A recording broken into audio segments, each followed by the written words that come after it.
What is up, everyone, and welcome to some more F1 23 My Team Career Mode, and we are here for round number 10 of Season 6 of our Jaguar Racing career, and it is time for our home race, the team's home race, my personal home race. It is, of course, the British Grand Prix, a race I look forward to intently every single year because it is one of my stronger tracks on the calendar, although on this year's game compared to last year's game I feel like maybe I've taken a little bit of a step back in terms of my performance on this track. However, we're having a very strong season right now.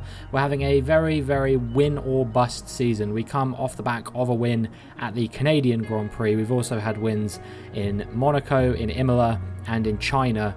But apart from that, we've only finished in the points one more time in Azerbaijan. We've had 2 DNFs and 2 finishes outside of the points.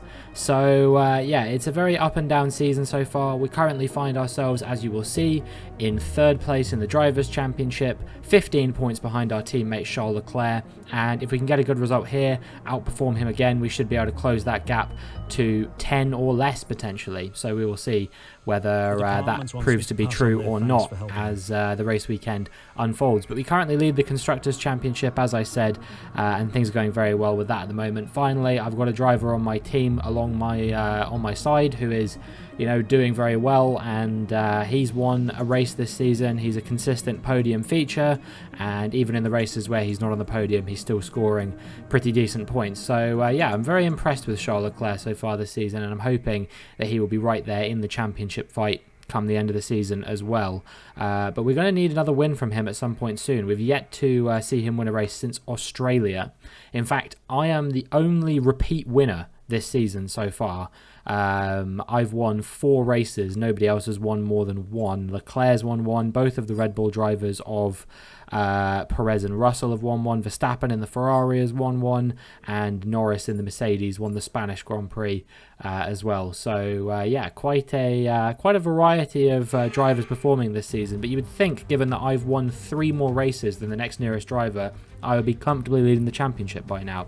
But due to unreliability and due to my poor performances in those first couple of races of the season, we still find ourselves not quite on the top spot as of yet. So yeah, hopefully we can have a good weekend this time out at the British Grand Prix, and things certainly kicked off in style as I went fastest in practice 1. I was pretty happy with that. I was still getting to grips with this brand new setup that I'm running around the British Grand Prix. So yeah, I definitely felt like there was more pace on the table for me there as well, and I'm hoping that we'll be able to showcase some of that as we get into the first qualifying session. But it is going to be a wet session, at least initially. I think it's scheduled to dry out as the session unfolds, but for the first qualifying session, at the very least for Q1, it should be raining, and I think it could even be full wet conditions.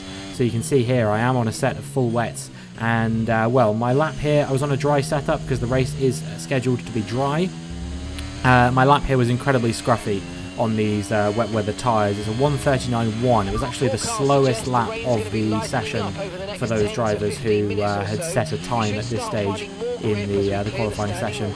Kept going over the curbs, kept losing grip, kept losing time, and eventually I had to kind of go for a bit of a gamble here, and I went onto a set of intermediate compound tyres instead, which they said would be about the same pace, maybe a little bit faster, but I went 2 seconds faster.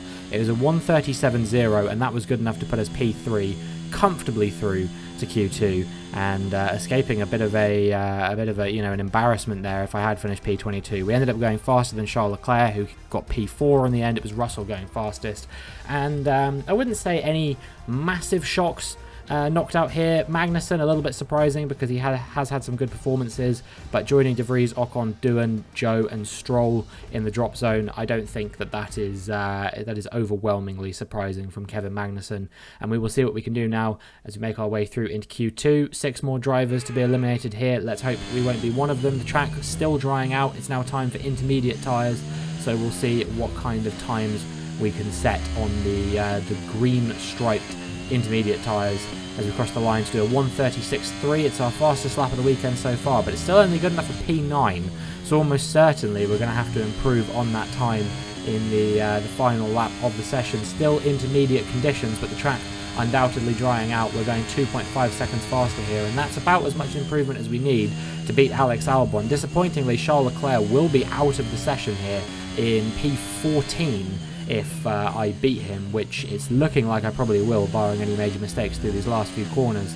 So we will see where we will be once we come up to the line. It's going to be a 1:32.9 for us there, and that of course is good enough to see us through into the next session in P1 in fact. So I guess that makes sense. We went out when the track was at its driest. I'm not sure that necessarily means we're the fastest driver on track, but we go 3/10 faster than Norris, and well, a lot more of an upset happening here as Verstappen, Piastri, Albon and Leclerc get knocked out in Q2. You would expect all three of those drivers to have the capability to make it through to Q3. Deruvala and Gasly as well, both of those drivers have made it through to Q3 this season, but instead, you know, we see at their team's home races as well, both Aston Martins and both Williams making it through to Q3, so the team I'm sure will be chuffed with that, even if there's no British drivers currently driving for either of those teams. Still just about intermediate conditions as we make our way out for our first flying lap of Q3. We do a 1:31.2 on the intermediates, and I think we're right on the crossover point where the dries are going to start to be a faster compounded tyre here. So unsurprisingly, we find ourselves down in P10, but we are improving over the cars around us quite significantly. We were 7/10 faster than Perez as we made our way into the final sector, so all we have to do is just hook up these last few corners into the Vale chicane and club corner, and hopefully we will be bagging a good result here, challenging for the top 5. And as we come around the final corner, you can see I just went over the track a tiny bit there, and as a result my lap time is going to be deleted and it's going to be P10. What an absolute blunder here in qualifying at the British Grand Prix. And with qualifying complete, let's review our top 3 today. Norris, Hauger and Logan Sargent. With qualifying wrapped up, we now have our grid line up for the big race tomorrow. Be sure to join us then for what will no doubt be a fantastic race. Well, very, very disappointed with that, because I'm pretty sure we were on for pole position there. Certainly we would have been on the front row alongside Lando Norris, but now we're going to have to see if we can fight our way through from P10 when some of our closest championship rivals, including Russell and Perez, will be starting ahead of us. So we'll see what we can do as we get into the British Grand Prix.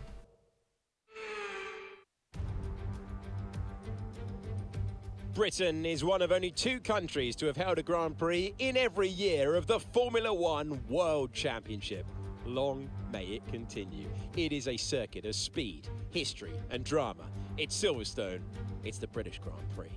Straddling the border of Northamptonshire and Buckinghamshire, the 18 corners of Silverstone circuit form the 3.6-mile beating heart of Formula One. It's been reinvented over the years with Turn 1, now the fast right-hander of Abbey, but the magic of racing is as strong here as it's ever been.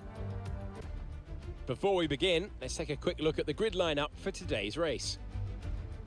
Lando Norris will lead us away from pole position, and Dennis Hauger completes the front row. Moving on to the rest of the grid, we have Sargent, Russell, Fittipaldi, Perez, Teo Porcher, Tsunoda, Liam Lawson, Robinson, Verstappen, Oscar Piastri, Albon, Leclerc, Deruvala, Gasly, De Vries, Magnussen, Ocon, Doohan, Joe, and Lance Stroll brings the grid to a close. And now it's time to head down to the track. Nothing for them to say on this occasion. It's going to be a difficult race for us, I think, starting from P10. It's not the easiest track to overtake at, but I'm hoping that we'll be able to put in a good performance and bag some strong points. Mate, I know it's your home Grand Prix, but I want you to treat it like any other race. Let's not make any unnecessary risks, please. Yeah, I probably won't be taking too many risks here. I think that we've got a comfortable enough position in the championship that we don't have to go absolutely balls to the wall here. However, of course, I do want to try and get as close to George Russell as I can to minimise the amount of damage that he might do to us in the championship. Obviously, he's 2 points ahead at the moment. If we can stay within sort of 10 points of him, that would be absolutely ideal. But obviously, if he's going to go on and win the race, that might not be possible. I think the target here has to be sort of like a top 5 finish or something like that would be the ideal situation, and we will see if we're capable of delivering a result like that. It certainly does seem like the new blood have arrived here in Formula One though. Hauger, Fittipaldi, Porcher, Lawson, all of these guys qualifying in the top 10, and we will see what they can do as well. And it is time now to find out what we can do as the lights come on and the lights go out as we switch to the replay camera here in the British Grand Prix, and you can see already I'm gunning up the middle of a few cars here, and I think we've made our way through into about P6 by the looks of things. Yeah, 5 cars ahead of us, and we've got ahead of a number of cars, including Perez and Tsunoda, as well as others, and we are on the back now of, I believe this is Enzo Fittipaldi in P5, it's Russell in P4, the 2 Aston Martins, 2nd and 3rd, Hauger and Sargent, not sure if it's that order or not, and then it is Lando Norris currently leading his home Grand Prix. Obviously, me and him had a bit of a battle here last season as Tsunoda looks up the inside of me into Brooklands, but as we go through Luffield, we should be able to keep the Japanese driver at bay for the time being, and we will see if we can hold him off for the remainder of the lap here on this opening lap at my home Grand Prix. Yeah, like I said, I had a bit of a battle with Lando Norris last season at our home race, and very nearly he ended up beating us, but we did manage to come home for a first home victory last season. This year it's going to be a little bit trickier, but making our way up into P6 already is a pretty good way to start things. We need to be careful because we have already got a track limits warning. Don't want to get a penalty here, that would really put a spanner in the works. And Yuki Tsunoda looks like he's going to go for a move up the inside through Stowe. Who's going to win out on this occasion? Tsunoda on the inside. He just about manages to sneak back ahead on those soft compound tyres as we make a bit of contact there with Sergio Perez. I tried to defend to the inside, but I left the move just a tiny bit too late. And as a result, I think Sergio Perez has picked up some damage. I accept that was probably my fault for being a little bit rash with my defending. But it's Sergio Perez who's been made to pay for it now, and we make our way on to lap number 3. We've managed to stay with Yuki Tsunoda, we've got that DRS. Meanwhile, Lawson and Leclerc battling away at the moment behind us for this P8 position. I tell you what, it is a very British-centric top 10 right now, because we've obviously got myself, Russell and Norris running in the top 10. You've also got the British teams of Williams and Aston Martin with both drivers in the top 10 as well. So yeah, it is a really great day if you're a fan of British motorsport right now. Also, of course, the British team of Jaguar as well. So Leclerc being in the top 10. Also, you know, sort of another thing for that. So really, this is going about as well for the home fans as it possibly could be right now. I don't know who necessarily they'll be supporting. I'm sure there will be a few fans of Norris and Russell. Of course, both of them world champions at this point in the Mercedes back when Russell was. We're getting ahead of Yuki Tsunoda now, up the inside, and we make our way into P6. And now I'm going to have to set after a couple of my former teammates in Fittipaldi and Dennis Hauger, see if we can get ahead of those guys and make our way up into P4, start challenging for the podium. At the moment, you can see on the minimap, it's Logan Sargent leading the Grand Prix, although eventually he did have to fall back a little bit, and he's now behind Lando Norris, and I think behind George Russell as well. Or maybe he's not actually. I think, yeah, he's just behind Lando Norris actually. So Logan Sargent having a really strong race again. We'll see if he can have a bit of redemption for that incident in China that denied him a first podium and potentially even a first win. As we came under a little bit of pressure there from Tsunoda, we managed to avoid it, and then the next action we got was on lap 10 as Liam Lawson, his medium tyres started to come good. The soft compound runners not really having much pace anymore. 10 laps on those soft compound tyres on a fairly high tyre wear circuit's really going to take it out of the tyres after a while. So yeah, their tyres started to go off, but Lawson's medium started to come in a little bit. So we're going to box on lap 11 and try and go for a bit of an undercut on Liam Lawson if we can. Charles Leclerc, I imagine, will be boxing quite soon. I was a little bit surprised he didn't box this lap, but I'm glad he didn't, because that would have held me up quite drastically if he had. So we're going to be coming in, putting on a set of hard compound tyres to the end. The recommended strategy for me was soft medium, I guess because we didn't really use many soft tyres in qualifying, but I know what tyre wear is like, and I feel like I would not have survived 11 laps on those soft compound tyres. I would rather not have as much pace consistently over the stint, but then not have the drop-off that the soft compound will have compared to the medium compound tyres. And it means we get to go on the hards as well, which should hopefully last to the end of the race with no real hiccups whatsoever. So we're about halfway through the race at this point as we make our way onto lap 13. You can see Leclerc this lap has come into the pits, and we are going to be ahead of our teammate coming out of the pits just about, but only by a few tenths of a second. I actually think he may have gone slightly faster than me on his in lap compared to my out lap, which has meant that he's almost pulled off the overcut there which doesn't happen very often on this game. Obviously, the overcut, not super powerful, but powerful enough that he was able to close us down. We haven't made a dent in the likes of Hauger and Fittipaldi and the cars in front, so we're still going to be running in no higher than a net P6, but we're going to let Charles Leclerc go through and see if he can start closing down the cars in front. You know, he's got pretty good pace. Charles Leclerc, one of the fastest drivers on the grid right now. There's a reason he's leading the World Championship. You can call that team orders, but at the end of the day, I'm the one that calls the shots in the team, and I think that this is the team's most likely chance of scoring the maximum amount of points possible. And what I'm gunning for is for one of us to win the Drivers' Championship and for us to win the Constructors. That's my biggest priority. But we do come out ahead of Liam Lawson. We've managed to get an undercut on him, which is nice. He's more than a second behind now, so I don't think we'll have to worry about him for the rest of the race. And in fact, we didn't really have to worry about anything for a little while in the race, another 5 or 6 laps before anything drastic particularly happened. Liam Lawson's still over 2 seconds behind us. We've managed to stay in Charles Leclerc's DRS range, and he is closing down the cars in front, the likes of Fittipaldi and Hauger in front. He's almost within their DRS range now, so I'm kind of just trying to follow Charles Leclerc through. Every time I had an opportunity to close up to the back of Leclerc and maybe go for an overtake, I just decided to tuck in behind him and just make sure that he stayed in front so he could continue guiding us through. Meanwhile, here's the battle raging on between Hauger and Fittipaldi, and rage on it will no longer, because that is Fittipaldi's engine going on lap 20 of the race. Disappointment for him, who was almost certainly in with a shot of a top 5 finish here, one of Fittipaldi's strongest finishes in Formula 1. Had he achieved that, he'll have to wait a little bit longer to score some good points in this season as he pulls over to the side of the road, and that will be his race run. Meanwhile, Leclerc now piling some pressure on Dennis Hauger in front for P4. Looks like my former teammate and my current teammate will be battling it out quite intently over who's going to get the last position before the podium positions, and they are holding each other up a treat. They've already held each other up by about a second or so, which has allowed me to close them down. It's allowing Lawson to close up as well, and he's going to be joining the fight nice and soon. So I think we're going to have to try and clear these guys pretty quickly if we don't want to get held up too much. So I'm going to try and go out the inside of Charles Leclerc now.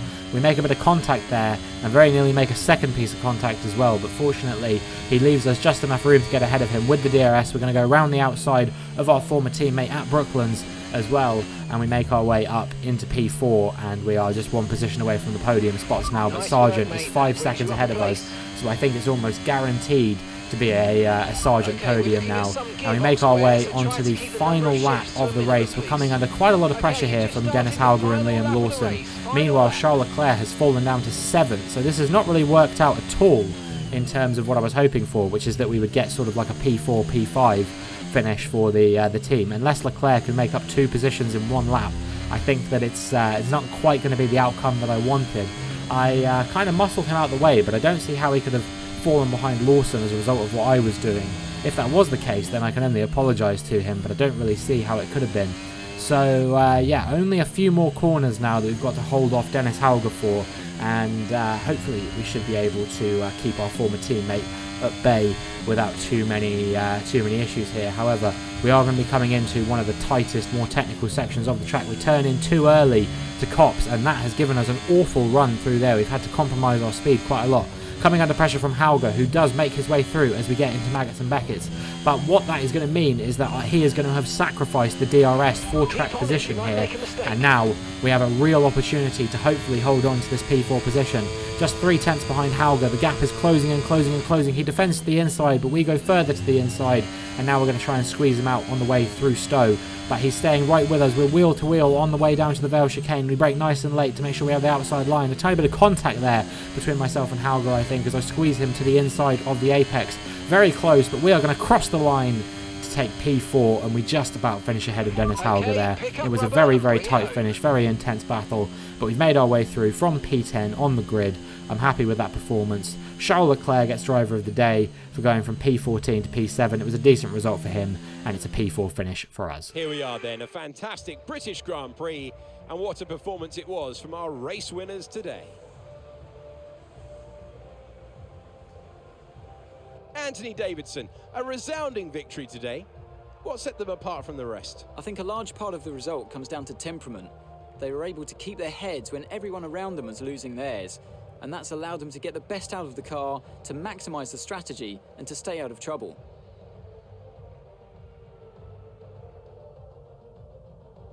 Mercedes are on top form once again after an excellent race weekend. It's great to see them up on that podium once again. Well, Lando Norris wins the British Grand Prix, wins his home race, and becomes the first driver other than myself this season to win at multiple races on the calendar. Russell comes home at his home Grand Prix in P2, but it is a first Grand Prix podium for Logan Sargent, who gets in P3 here, and I'm sure he'll be very happy with that. Lando Norris getting the victory here for the second time this season after a difficult start to the season. Could we be seeing him maybe making a bit of a comeback and staking his claim to try and get back in the championship fight after the disappointment of last season? So let's have a look then at the drivers' standings. The gap at the top of the championship has been cut down after a difficult race for our championship leader. So, Anthony Davidson, who would you rank as your driver of the day? It's got to be Lando Norris, hasn't it? Smooth, confident and assured. I've got no doubt that he and his team are going to be over the moon with his performance today. Let's move on to the constructors. The owner-drivers team moved to the top of the table. Meanwhile, good work from Aston Martin this weekend, who pushed themselves further up the order. I'm equal parts exhausted and elated with this weekend of Formula One. Be sure to join us for the next one. Well, the lead at the top of the championship has come down a little bit. Charles Leclerc now only leading by 1 point over George Russell, who has an 8-point advantage over us. But there is only 9 points between the top 3 in the championship. So it could still really be anyone's game. Even George Russell potentially is not out of the question for winning his 3rd World Championship and his first since leaving Mercedes 3 years ago at this point. Can you believe? It's his 3rd season at Red Bull now. And the first 2, you know, they didn't go particularly well for him. Yes, he was a little bit involved in the championship fight in both of those seasons, but really it was myself and Norris who were the protagonists on those occasions, with myself winning out last season, Norris winning out in season 4, of course. George Russell kind of never really looked like he was totally in the fight. Compared to us two. Maybe this is the season he finally will be, with Leclerc in the fight as well. Though, you know, it means that it's a lot more punishing for drivers if they don't get good results, because there are a lot more drivers waiting to sort of capitalise on the poor performance that you have. You know, I've seen that myself in both last season and this season, when I had really difficult starts to the season, was quite far down in the championship, and it took me ages to grind my way back into the championship, which is what's happening here as well. You can see that, you know, last season obviously it took me until Hungary to get back in control of the championship, and yes, after that point I didn't really lose it again. I ended up winning with 2 races to go. But, you know, this season I think I'm going to have even stiffer competition, because that's something that a lot of people don't actually talk about, but is a thing in the F1 games as well, which is the AI improves year on year on year as you go through the career mode, which means that the difficulty that you start out on sometimes can end up being a lot easier in season 1 compared to, say, season 7 or 8 or 9 or 10 or whatever, by which point it's like playing on a difficulty level that is actually a little bit higher than the one that you started out on, even if you keep the difficulty level exactly the same. For example, I started out on 95 difficulty back in season 1, and I was consistently finishing in the points in a backmarker car. Now I'm struggling to win races in a car that has the potential to win basically every single one. And that's not to say I'm not winning races, because of course I am, but I certainly feel like it is a lot harder to do now than it was back in that first season of my team career mode. So yeah, just speaks to the sort of evolution of the career mode. Also, obviously, the teams develop not only in terms of developing their car, but also developing their facilities, which makes it easier for them to stay at a high level. You think about the fact that all the teams were very evenly matched at the end of last season. Regulation change happened. I thought it was going to shake up the order a little bit. It didn't really. All of the teams are still very evenly matched, and it really is just an any given Sunday type scenario to see who's going to win, who's going to be on the podium, who's going to be in the points. You never really know who's going to be there, but like I said, the most consistent features are myself, Leclerc, Russell, Norris, Perez, all of these drivers who are getting themselves involved in the championship fight, and we will see who can do well at the next race in France. But that is going to be it for this video. If you enjoyed, please make sure you like and subscribe, and hopefully I will see you in the next one.